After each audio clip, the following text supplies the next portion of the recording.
This is Outnumbered. I'm Harris Faulkner. Here today, Melissa Francis, host of Kennedy on Fox Business Kennedy. Syndicated radio host and Fox News contributor Leslie Marshall. And in the center seat on our virtual couch, Fox and Friends weekend co-host Pete Hegseth. And for a response to that, Leslie Marshall? I disagree. Joe Biden has been adamant that he is not in favor of defunding the police. And anybody who thinks that if you elect Joe Biden or any Democrat into the White House, that you have every Democrat in the House and the Senate that is going to agree to this type of violence is delusional. That's not what the Democrats want. That's not what people on the left want. And quite frankly, that's not what the overwhelming majority of protesters want in New York or nationwide. What we saw happen on that bridge and what we've seen happen in other parts of the country are inexcusable. The violence against another individual, including police officers, is inexcusable. What the protesters were fighting for in New York and elsewhere is racial justice and to weed out bad police officers that aren't following the rule of law, which is why the mayor in New York signed the legislation banning the chokeholds and the strangleholds. But here's the problem with that. I do want to point this out.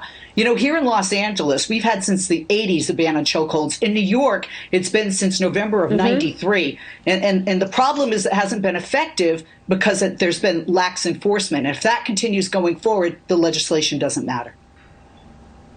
You know, I just want to follow up with you real quickly, Leslie, because you seem to have a beat on what the protesters are fighting for. And that's been a big question because they are not a unified group. And the organization of Black Lives Matter does not necessarily speak for everybody in the streets in terms of one voice, one protester, one America.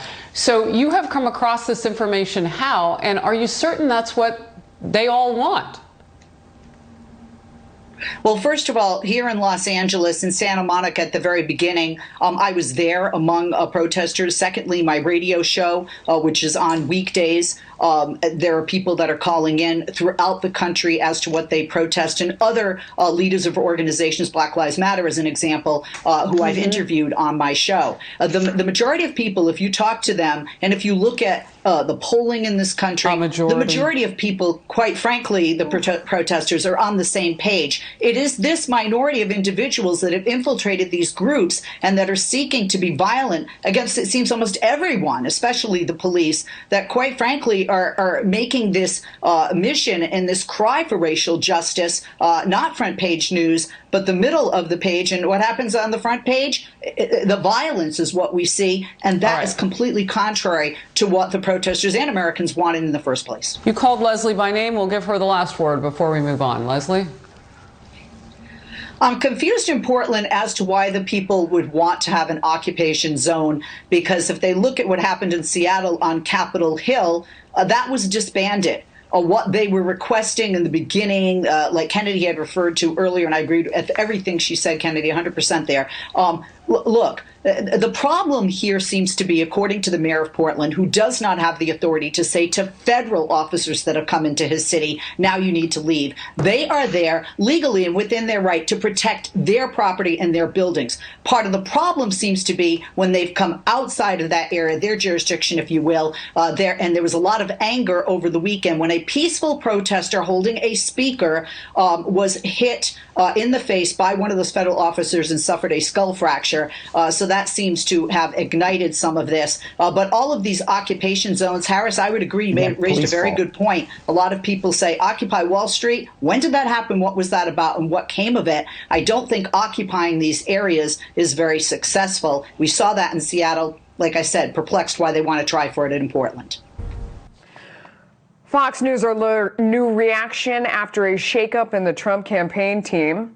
The president announcing he is replacing Brad Parscale as campaign manager with veteran GOP operative Bill Stepien. Parscale will stay on to lead digital and data strategies, the same role he had in the 2016 campaign. Leslie, I am familiar with the polls. I also know that I personally have been polled twice recently. I'm very popular when it comes to polling. I think because I'm not affiliated with a party. I'm married. I have 3 children. I think I'm a woman of a certain age. So I'm sort of the vote that people are looking for. I have a blast when they call me and none of the information. Sometimes I'm somebody who voted for de Blasio, but now is thinking about Trump. Sometimes it just depends how I toy with these folks. So how good do you feel about the polling? I actually feel better about the polling now than 2016, although I do have a good memory with 2016. Look, normally when you look at a campaign, and I think it's interesting, Pascal, when he came on, said that this campaign was going to be the Death Star, talking about Star Wars. And I had to look that up because I'm not a big Star Wars fan, folks, sorry. But the Death Star didn't turn out too well. Normally when you look at a campaign and campaign managers or leadership is changing, it's because your campaign is flailing. Poll numbers, like you had mentioned, Melissa, they're awful, they're stagnant, and we know the polls weren't accurate in 2016. But for Donald Trump, who has never run a traditional campaign, in 2016, as you mentioned, had 3 campaign managers and still won as president, this may not be as big a deal in a sense for the Trump campaign. But what is a big deal is for any candidate, Trump included, it's not the campaign manager that's the problem usually, it's the candidate. And for Donald Trump, it would be Trump. This time around, more pointedly to answer your question, I feel that the poll numbers are more accurate because it's a different time. It's not about the economy, stupid. It's now about COVID and racial injustice, and that's what's going to be on the ballot in November. Dr. Anthony Fauci says his relationship with President Trump is good in some respects. Those are his words. But that he would step down from the coronavirus task force if the White House asked him to do so. Dr. Fauci's comments are in an interview with InStyle magazine, and they follow the president's trade advisor, Peter Navarro, writing a USA Today op-ed criticizing Fauci. Leslie, with the few seconds we have left, I want to get you in the conversation. Sorry, I just don't agree with that. One of the frustrations that I hear from my husband and others in the healthcare community is how everybody wants to mock them when this is a brand new virus. They're learning not just day by day, but minute by minute. And we're seeing that throughout the world. Their responsibility as healthcare professionals is for the health of the individuals in our nation, not the economy, not any specific job. I'm also talking about health, and I'm not mocking anybody.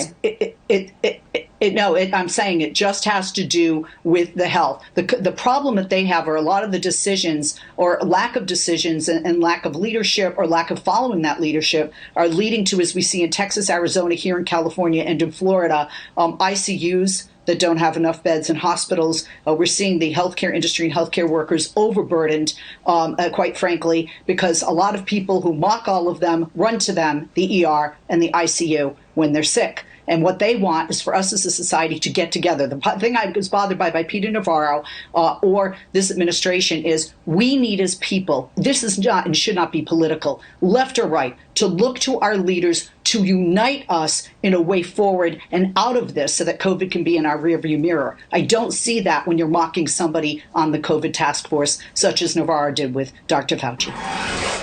The Berkeley, California City Council has approved a plan to make it the first U.S. city to eliminate police from conducting traffic stops. So I guess you could just speed anywhere you want. The city will instead use unarmed civilian workers as part of a board overhaul of law enforcement. The head of a housing and transit group who pitched the idea said police should only handle violent crimes. But police unions in nearby San Francisco and San Jose, as well as Los Angeles, blasting the plan in a joint statement saying, quote, "We do not believe that the public wants lax enforcement of those incidents by non-sworn individuals. Traffic stops are some of the most dangerous actions police officers take. What happens when the felon with an illegal gun gets pulled over by the parking police? Nothing good. We're sure of that." Leslie? Kennedy, I've talked my way out of a few. I'll give you the pointers later. But look, I know why they did this. 8% of the Berkeley community is African American. 50% of those stopped at traffic stops are African American. I have a problem with this, though. Clearly, if somebody is armed and somebody is not, that can be problematic. If somebody is driving under the influence, that could be problematic. So I don't think this is a good idea. But we're going to have to wait and see what happens. And if it ends up being a good idea, well, then cities with left or right leadership in the future might adopt it. but I'm a bit fearful for the safety of those civilians.